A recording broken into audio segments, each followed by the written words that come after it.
So let's get started. Today we're going to discuss how to develop an effective resume. So some things that you need to keep in mind as you work on your resume, that your resume needs to be clear, concise, easy to read, have a nice consistent format. We don't recommend that most students have more than a one-page resume, but depending on your situation, a two-page resume may be the best option for your situation. But in all event, you need to make sure that it's brief, concise, and makes a great first impression with the employers. So focus on only the most relevant information for the job that you're applying for. You need to remember that most recruiters spend less than 10 seconds scanning a resume. So it's important for you to make the best first impression early on in the resume. So we'll talk a little bit about different types of resumes. So there are some format types. The reverse chronological is the most commonly used type of resume format. Functional resumes we see those more with experienced people who maybe are making a career change, something like that. We don't usually recommend that for students. And then there's a blended version of that where you can keep your resume in reverse chronological order, but focus on different functional areas. And some students do find that useful. As far as style, the traditional format is what we most commonly recommend, but there are some different formats that you might find are a good fit for you, the modern and creative styles, and we'll take a look at those in just a minute. There are also some resume types that are focused on a specific situation. So you may have heard the term curriculum vitae.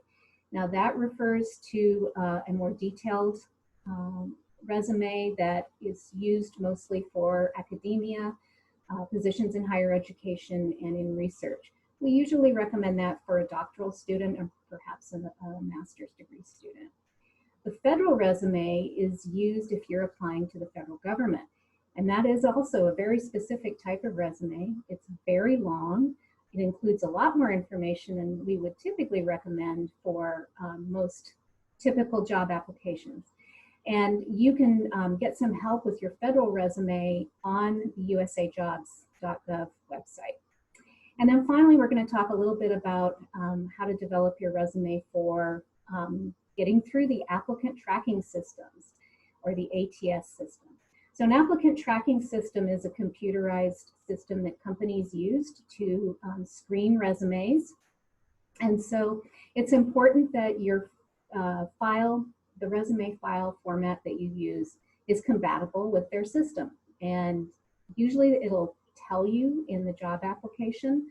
Sometimes they'll say it should be a text version or a Word version, but PDF is usually the best version to use if you can do that. Another important thing to remember is to use the keywords that match the job description. We'll talk a little bit more about that a little bit later.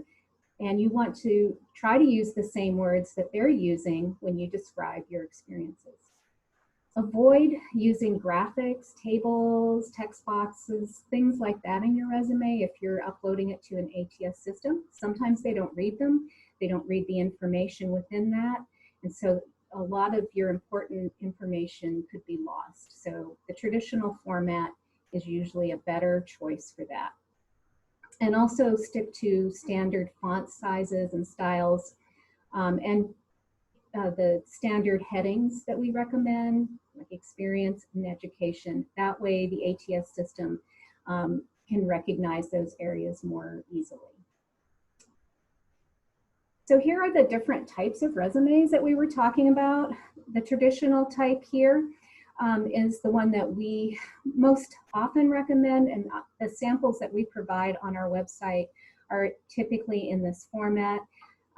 You'll see it's very basic with the sections easy to find, easy to read, and pretty basic, standard areas such as education, skills, experience, and those types of things.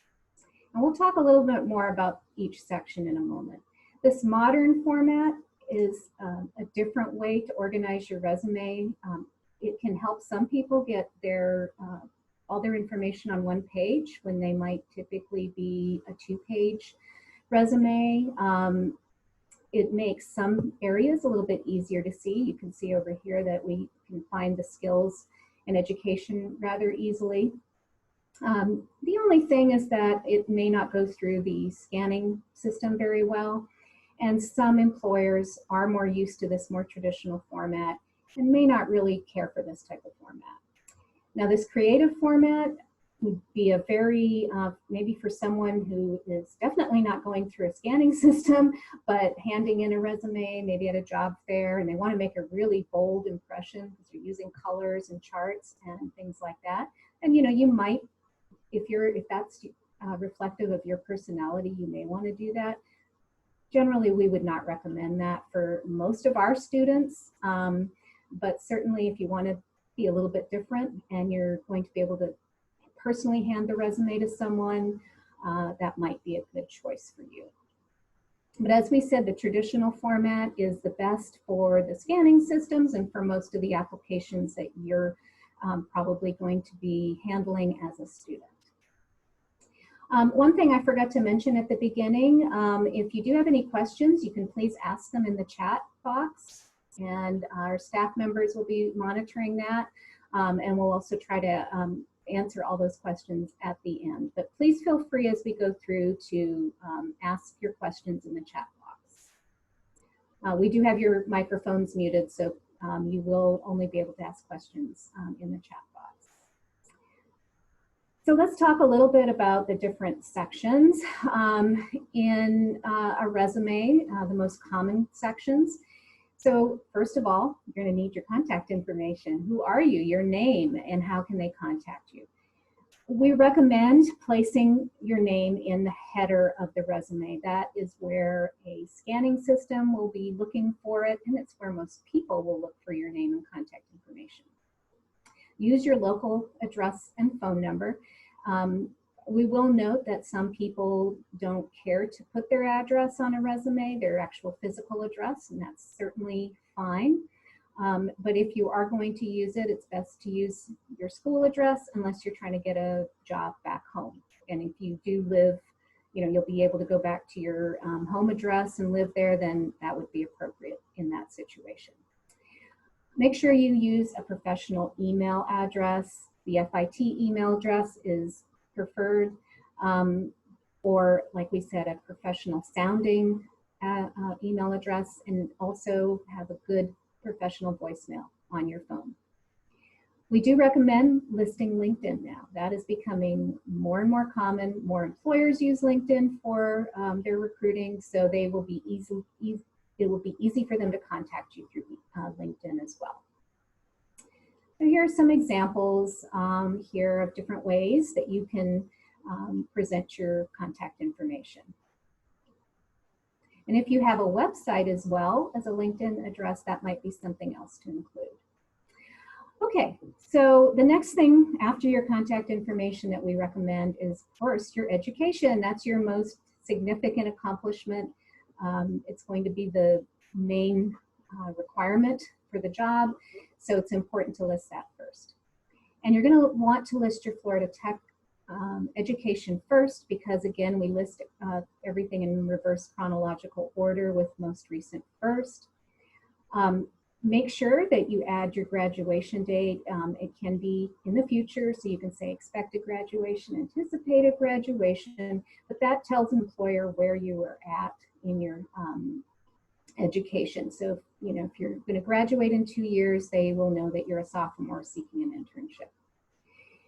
Be sure to list the official title of your degree and major, and we recommend listing a GPA if it's over a 3.0 or over the GPA requirement for the position. And you do not need to include high school unless you went to a very specialized high school, perhaps that's noted for its engineering or science programs, that type of thing. Or if you're a freshman and you don't have a lot of additional experiences to include on your resume, the high school degree might help fill up the resume a little And then at the bottom here, you can see an example of how you can list your degree, the university, your graduation date, and your degree. Okay. Next, we recommend that you list skills. One reason we recommend listing that after education is because a lot of employers, if they're scanning a resume quickly, even as a person, not just the automated scanning systems, they're going to look for specific skills in addition to your education. So you want to demonstrate those early on and make it easy for them to see that. Obviously, the technical and hard skills are things that are going to stand out and grab their attention, so it's important to list those. But you can also list what we call soft skills, so things like communication skills, leadership, interpersonal skills, and things like that. What's important as we look at these skills down here in the table is to try to be a little bit more specific than just saying I have good writing skills. You might want to indicate you have technical writing skills, report writing, that in your communication skills you can do presentations using PowerPoint, or that you've done conflict resolution, things like that. So try to think of more specific skills that you can describe, and that would be appropriate for the job that you're applying for. Okay, and again, if you do have any questions, please feel free to ask them in the chat. All right, so a lot of students this year in particular, and this summer, because of the COVID-19 situation, perhaps you weren't able to find an internship. Maybe your internship was delayed. You know, you weren't able to go out and work and do the things that you normally do in the summer. And so many students took advantage of this time to upgrade skills. And so if you did that, if you took advantage of some of the free courses that were out there, or if you learned some new things, you might want to consider adding skill categories to your resume. So instead of just listing, say, programming skills, you might list, or technical skills, you might break it down into programming skills, social media skills, maybe computer application skills, something like that. Some other things that are going to become more and more important as we get through these next few months, and maybe in the near future as well, are remote communication skills. So if you've been using Zoom and Skype and different things like that, that will be a valuable skill for employers. And then if you've taken advantage of any opportunities to update other types of professional skills, such as project management, maybe taking advantage of effective communication workshops or leadership training, all of those things can also be listed in your skills section. Okay.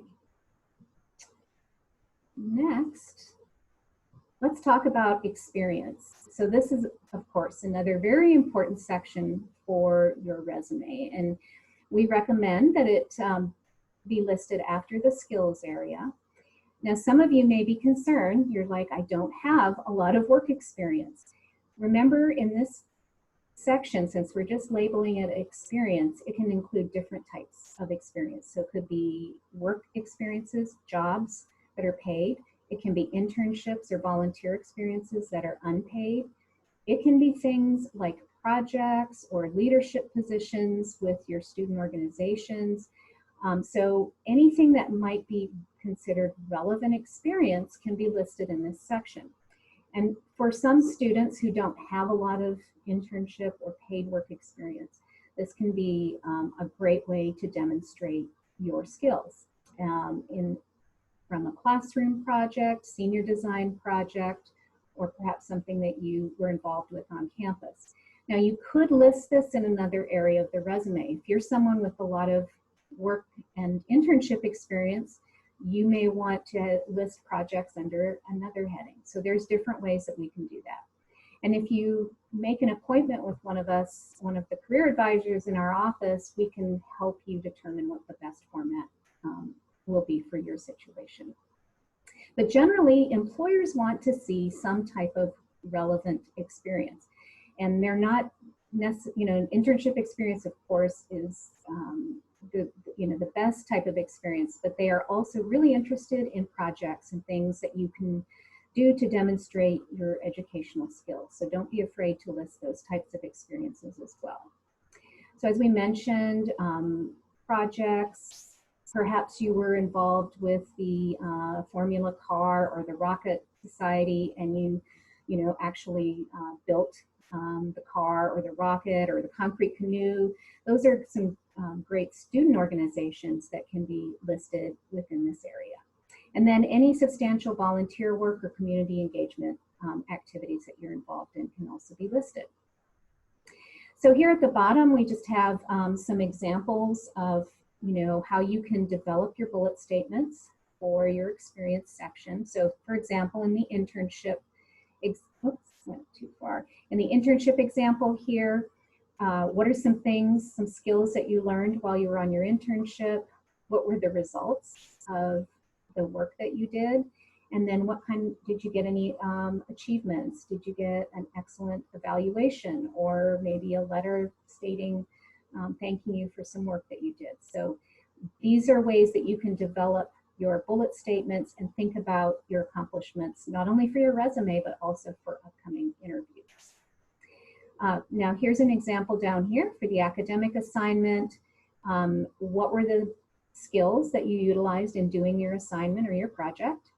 What were the results? What did you do in that course? What was the end product that you had to produce? And then any achievements, if you presented the project at the design showcase, or if you got an A in your class, or whatever the achievement was. So this is a great way for you to start planning to write those bullet statements for your resume. Okay. So we mentioned earlier that it's important to use the appropriate keywords, not only to get through an applicant tracking system, but also it's helpful for a hiring manager when they're reading a resume if they see that the experiences match what they are looking for. So try to use those keywords from the job description as you develop your bullet statements for your resume. So in this example here, this is an internship listing for a design and social media internship, and we highlighted a few of the keywords that they're looking for, things like social media, communication skills, some basic computer skills that are required for this job. And then when you develop your job responsibilities for your resume, try to use those same words. All right, so marketing and communication, social media is listed several times there. They describe their social media experience because, of course, it was, one of the points here was to be proficient in social media. They describe how they've used Canva, which was one of the skills that was required for this job. So, we do recommend that you may need to customize your resume for different jobs so that you can make sure and use the wording that they're using. And so while that might take a little bit longer to do, it can give you a better chance at getting through that screening process. Okay, so some other examples here on how to develop your experience section. Try not to be too generic. Try to give more specific information without being too wordy. We still want to be concise, but we want to give an employer a little bit more information about what you actually did on your job. And so we have an example here for a resident assistant, which many of you have participated as an RA or had similar types of experience. And so you can see here some short bullet statements that can tell someone what that person did, but it doesn't give them a lot of details. So we have some additional examples here and kind of focusing on some different areas. So we mentioned that it's important to try to demonstrate relevant experience. So for example, if you are in the psychology related fields, you might want to design your bullet statements so that they're more relevant to psychology. And you can see here, we're giving more detailed information about the number of residents that were supervised, and what types of students they were. They were undergraduate, graduate, international. More detailed information about the conflict resolution or the supervisory duties, and relating it to things, the disciplinary actions, how to manage difficult situations, mediation, and those are keywords that you might find in a psychology job description. Counseling is another example of a key word for psychology. If you were a business major, perhaps talking about the administrative duties that RAs have, maintenance requests, drawing up incident reports, managing room changes, marketing and social media, and giving more information about the actual event, not just saying we planned events, but we had a specific type of event, we had this many students participate, and it was one of the most, one of the best events of the year kind of thing. So giving them a little bit more information and providing results, like the 90% dorm participation. And then computer related skills, designing flyers, and again, social media, and those types of skills that RAs might demonstrate. So you can see here, by giving some additional details, we're keeping our statements concise, but we're giving much more information about what we did and what we accomplished.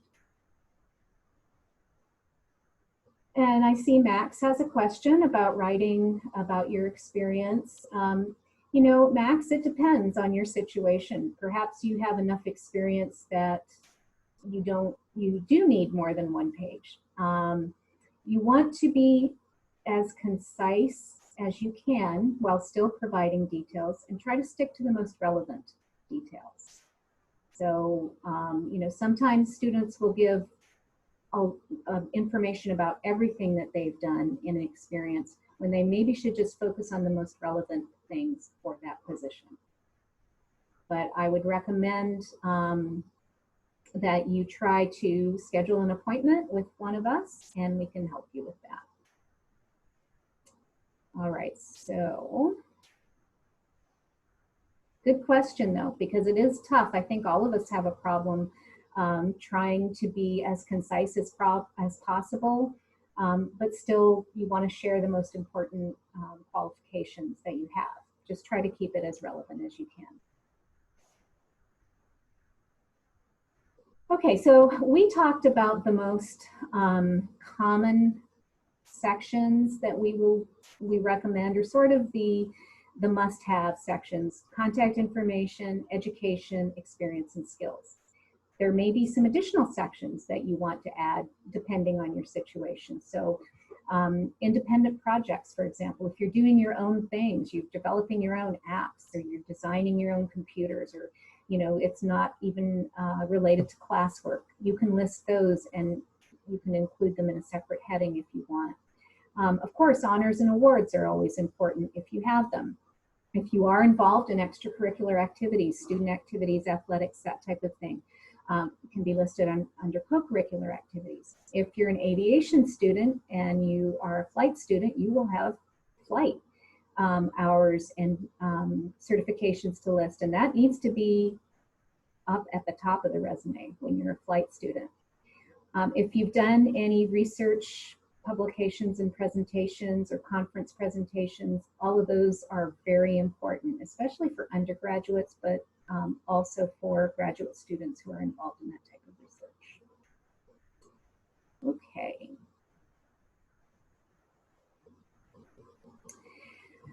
So we'll talk a little bit more about co-curricular activities, because we know that many of you are very involved in clubs and organizations. And so sometimes this can be hard as well. We have students who are so involved and also have internships and do projects that it can be hard to decide what to include on the resume to keep it on one page. So, there's different types of activities. It can be academic clubs and organizations. It can be affinity clubs and organizations. It can be social types of clubs and organizations. It could be student leader projects through Student Life, athletics, getting involved in workshops, seminars, conferences, documented volunteer work, and all of those kinds of things can, if they're not a part of a paid job but part of your a school organization, can be included in the co-curricular activities area. Now, if we mentioned earlier that sometimes you can list this type of experience in the experience section, and if it is relevant to your career field, if it's substantial, for example, the Rocket Society, designing a rocket and having a very successful launch that wins an award, something like that could be included in the experience section. Or if you're, sometimes students who are very involved maybe don't have the opportunity to do an internship. So their work in the student organizations, let's say you're involved in student government, would be considered very significant experience. And so it'll depend on your situations. One thing that I would recommend to those students who are very involved and have a lot of experience, you may need to keep your co-curricular activities to the most relevant, either leadership-wise or related to your major, rather than just listing everything and maybe not including as many of the social clubs or fraternities and things like that. So again, depends. Everybody has a different situation, and so if you're not sure about that, it's a good idea to make an appointment with us, and we can help you with your individual situation. All right, so in the past, and you may have, someone may have given you advice about this, or you may have seen this, we used to recommend an objective statement. And the idea of the objective statement was to let an employer know what type of job you were looking for. If you're looking for an internship or an entry-level job, and typically the objective was, this is what I want. I want to gain experience in this area. Well, today employers pretty much tell us that they are not interested, that the objective statement doesn't really tell them who you are or what skills and experiences you bring to their situation, what value you bring. So they really don't like to see the objective statements any longer. We don't really recommend them anymore. However, if you do wish to use one, it needs to be specific to the position and indicate the experiences and skills that you bring to the employer. Not that you're just looking to gain experience, but that you will utilize the skill sets that they are looking for. So be very careful if you do want to use an objective. Sometimes individuals like to use a professional summary statement. Now that's usually recommended for people with a lot of experience that would, maybe they have the 2-3 page resume and they want to focus the most relevant experiences in a summary statement. For students, usually not recommended, but again, depending on your situation, if you're a graduate student with some professional experience, it might be appropriate. Okay. We have a lot of resume samples and resources available on our website, and you can also find this on Handshake, in the resources section of Handshake. And we have examples that are relevant to many of the majors at Florida Tech, and most of them are in the traditional format with a few little differences in the organization, but generally you should be able to find something that can help you get started, and then you can definitely make an appointment with us. Right now, all our appointments are virtual, but you can make an appointment through Handshake, and we can go over your resume and your particular needs about a job search, internship search, full-time job search. We can help you with interviewing and any of those things with a virtual appointment. Our contact information is listed below, career@fit.edu, our phone number, and then of course Handshake, which is, you can also communicate with us through Handshake if you have any questions. All right. Is there, are there any questions? I did see one question, so if anybody else has any questions?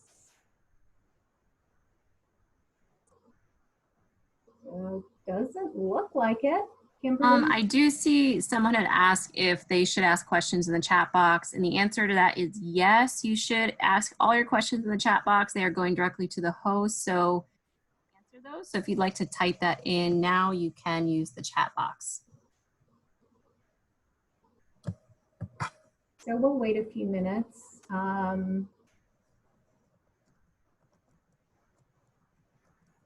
Kimberly, did you have anything you'd like to add while we wait for the questions?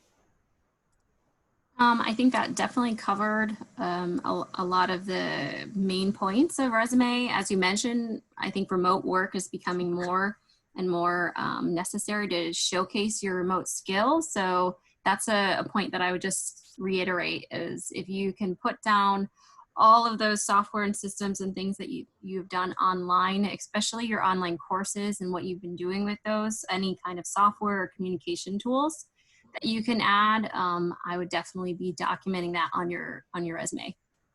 Great advice, yes. One thing that I would like to mention, early on, a couple of months ago, we had a great presentation by author Lou Terrace, who provided job search information for international students. He was an international student himself several years ago. Was a very successful entrepreneur and actually a professor at Stetson University. And we have that recording of his presentation. He provided some excellent resources linked on the resources section of Handshake, as well as the workshop section in our website, our main career website. So definitely some great tips there if you're looking for help with your job search in general, and especially international students who may be feeling a little bit extra anxious these days about their job search situation. And so we had a question about how students can get help in searching for an internship, and you can get help by making an appointment with us through Handshake, and the address is listed below. I think most of you signed up through Handshake, so you should be familiar with how you can do that. And when you get on Handshake, go to the Career Center section, and you'll find the link to set up an appointment. Okay, any other questions? Does anybody? I do have a question for you. As one student asked, they want to know where would they put information on obtaining a designation, and by that they mean like if they had a certified, it sounds like finance leadership program to obtain a CGMA designation, where would they put, it sounds like they're asking about certifications and training programs leading to certifications. Okay. Depending on how many certifications you have, you could have a separate section called certifications. It could be included as part of your skills section if you only say have one certification that you're highlighting. Sometimes if it's a certification you receive through your education here at Florida Tech, it can go under your education section. So I would recommend either in the skills section or that you have a separate heading for certification. If it's very relevant, like a project management, like the PMP type of certification that's a requirement for many jobs, I would include it higher up on the resume in a skills or maybe even a summary section area. Good question. Anything else? Looks like that is all the questions we have. All right. Well, thank you, everyone. We do have a recording of this, and we will be sharing it on our website. So definitely, if you would like to go back and revisit any of this, but definitely make an appointment with us if you have more specific questions about your situation. We'll be happy to help you. All right. Well, everyone take care. We look forward to seeing you guys in person in the fall. All right, everyone take care.